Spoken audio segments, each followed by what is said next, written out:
안녕하세요. 네, 부동산 빌딩 코디네이터 이철규입니다. 네, 최근에 부동산 트렌드가 해외 부동산에서 국내 시장으로 회귀한다는 내용에 대해서 오늘은 간략하게 알아보도록 하겠습니다. 2018년 1월 기준으로 보면은 정부의 각종 규제가 심화가 되고요. 금리가 인상되고 공급이 과잉되면서 트리플 악재가 겹치면서 부동산 시장이 찬바람이 불면서 투자 자본이 해외 부동산으로 눈을 돌리기 시작을 했었습니다. 이때만 해도 각종 해외 부동산 투자 세미나가 문전성시를 이룰 때였었죠.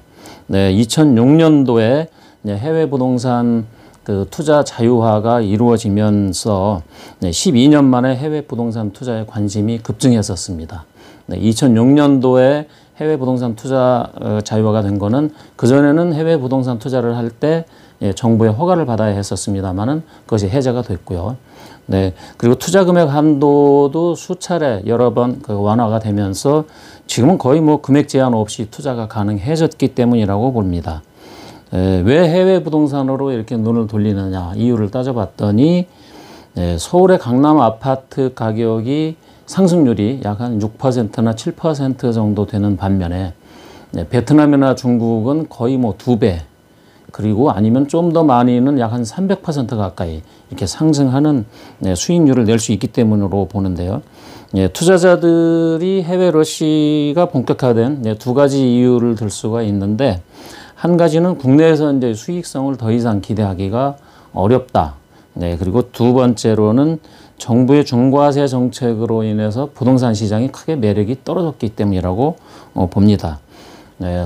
예를 들면은 연예인들을 보면은요, 연예인들은 물론 성공하기도 굉장히 어렵습니다만은 성공한 연예인들이 유지하기도 또 꽤 어렵다고 합니다. 이렇게 인기가 절정기였을 때 전성기 때 수익을 가지고 부동산으로 매입하는 경향이 상당히 늘어나고 있습니다.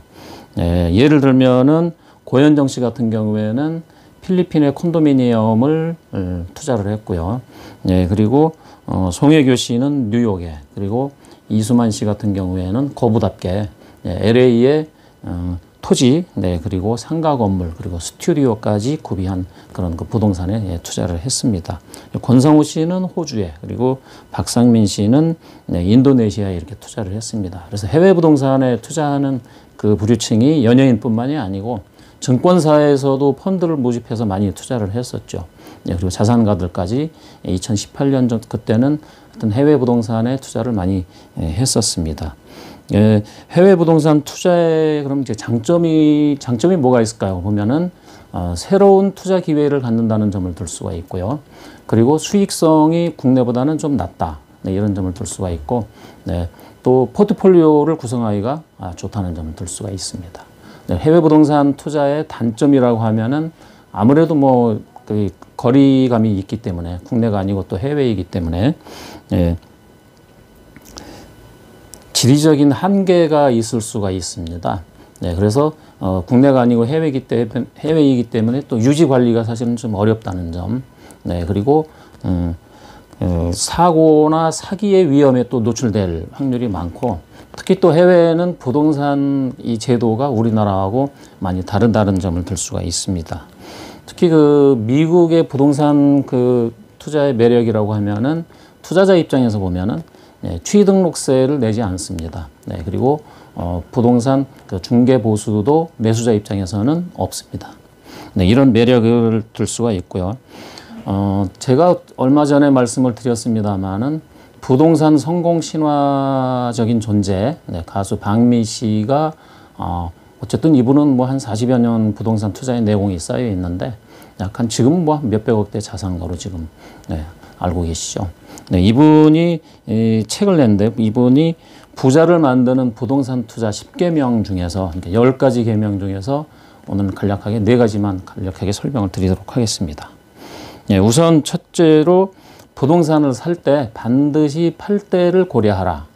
첫 번째고요. 그다음에 두 번째로는 다음 투자자가 가져갈 몫은 남겨둬라. 예를 들면은 미래 가치까지 다 포함해서 팔려고 하지 말아라. 이런 말씀이죠.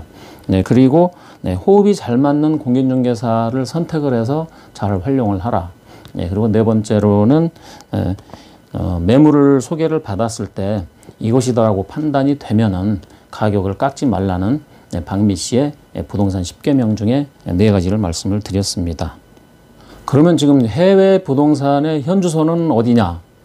이걸 최근에 발표된 신문 사설 한 가지를 설명을 드리면은 애물단지, 해외 부동산, 증권사, 부동산 펀드, 권옥 이런 기사가 났었습니다.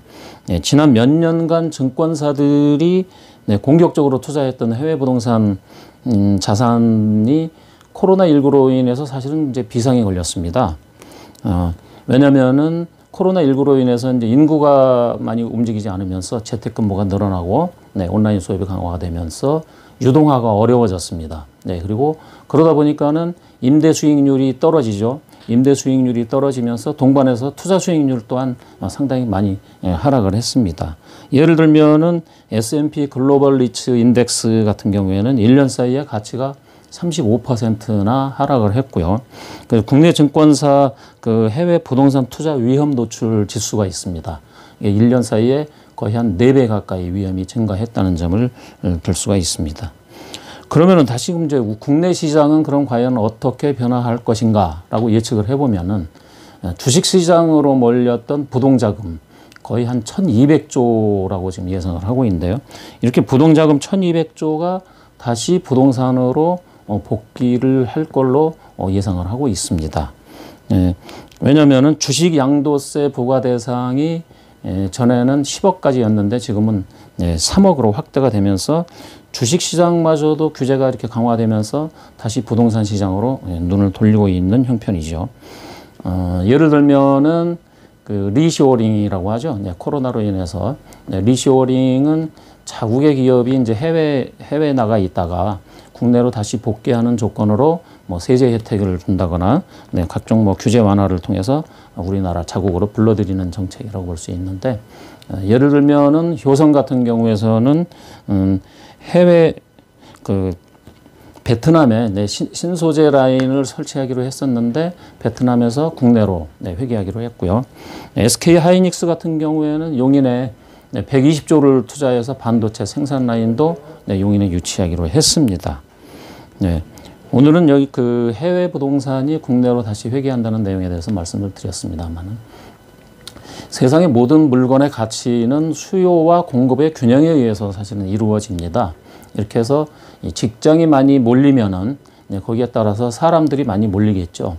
사람들이 많이 몰리면은 부동산은 부족하게 됩니다. 이렇게 해서 수요가 많이 늘어날수록 부동산의 가치는 점점 더 상승할 걸로 예상을 하고 있습니다. 그래서 국내 아파트나 그리고 빌딩 시장은 특히 더 많이 시장이 활성화가 될 걸로 예상을 하고 있습니다. 저희한테 빌딩 매수나 빌딩 매도를 의뢰를 해 주시면은 저희 250여 명 정도의 프로페셔널한 전문가들이 의뢰를 받으면은 굉장히 쉽게 그리고 빠르게 처리를 해드린다는 점을 다시 한번 말씀드리겠습니다. 감사합니다.